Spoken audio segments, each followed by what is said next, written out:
What is going on, everyone? Badger here. Should have liked and sub, and let's get into this. What a journey that we've all been on with Suicide Squad Kill the Justice League. I mean, even if you didn't play the game, if you just watched the coverage, and if you had any connection whatsoever to Kevin Conroy and the Arkhamverse Batman, well, then you were at least with one eye paying attention to this. And really, Kevin Conroy's Batman, I would argue above all the things, is the ultimate reason that this game failed, because you could have had Kevin play any other Batman. We've seen him be killed as Batman before, famously the CW. When they finally make him live action, they make him a POS Batman that gets killed by Kate Kane. That's a whole nother thing.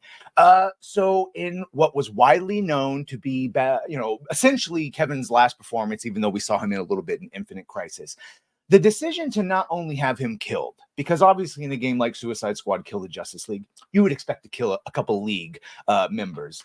It was the decision to make this Batman the Arkham-verse Batman, from Arkham Origins all the way to Arkham Knight, to say that it's the same Batman, thus basically invalidating all of those games, because when you play those games now, well, you know he ends up on a park bench getting domed by Harley, and not the type of dome he should be getting, but like getting shot in the head. Even though his cowl was bulletproof and should have deflected it. But that event alone poisoned a vast majority of the goodwill towards fans. And it didn't get much better from there, including an up to race swapping of Deadshot, having to make space cop jokes against Green Lantern, Flash being pissed on. Of course, Wonder Woman got a fitting, noble sacrifice. And the real big thing that this gave us, and shout out, is it gave us Sweet Baby Ink Detected. As I've mentioned before, Suicide Squad Kill the Justice League is one of the first games that really got people's what. And then, of course, Alan Wake 2 came out, and what they did on Spider-Man and Ragnarok was a little bit more known. But this is the one that really got Brutus Rambo to make this, and which that later led to DEI Detective. So I'm telling you, this game will be studied. Either way, it did not go well once it released. Shallow gameplay, horrible, just again, destruction of characters. Anyway, all the way up to just 2 months ago, we were hearing that they may be shuttered.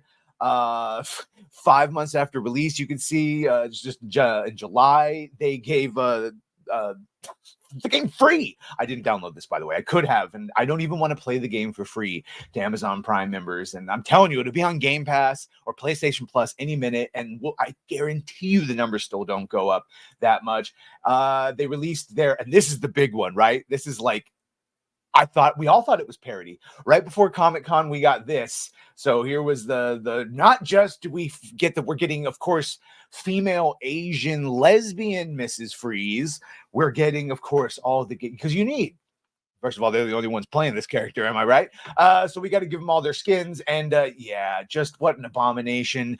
The skins, not that lifestyle, although that part place in the Archdiocese might disagree with you. But here, Warner Brothers Discovery reports game division saw a 41% decline in revenue as Suicide Squad Kill the Justice League has lost over 98% of its players. So whatever player base it didn't lose with this last Nora Frias update, it's lost them now. As you can see here in the company's earning release for 2024 quarter two, the company revealed the games division revenue declined 41%. God damn, 41%. Effects primarily driven by the weak performance of Suicide Squad Kill the Justice League compared to the strong performance of Hogwarts Legacy in the prior year. And despite the controversy surrounding that, it did actually play well, and it didn't have a bunch of messaging in it. Even it had a freaking trans bartender, and it was less offensive and on the nose with the messaging than what Suicide Squad Kill the Justice League did. Although I'm sure Hogwarts Legacy is probably on DEI Detected. Getting a sequel, though, something Suicide Squad ain't going to get. So you can see on top of the revelation that the revenue declined 41%, their CFO during the last earning calls, yeah, they're basically still blaming all the other games. And they're like, well, at least we had Hogwarts Legacy as competition. The reality is we've had the unfortunate, in the short period of 12 months, we went from having the record year that we had in 2023 with Hogwarts Legacy to unfortunately having the opposite side of that with Suicide Squad. And you did that to yourself. We told you, don't do it. Don't do it. Don't make this one the Arkhamverse. And you did it anyway, which is what got you this. And this, and got you this. 126 players on Steam right now, world fucking wide.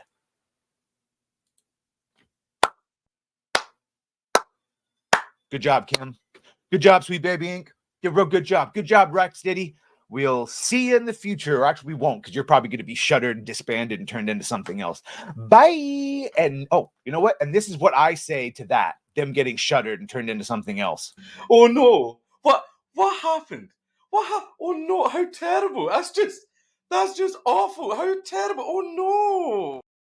Anyway, RIP, Suicide Squad, Kill the Justice League. Couldn't be more deserved. Anyway, make sure to like, share, and sub if you have done that. Thank you. If you're going to do that, thank you. Well, bye.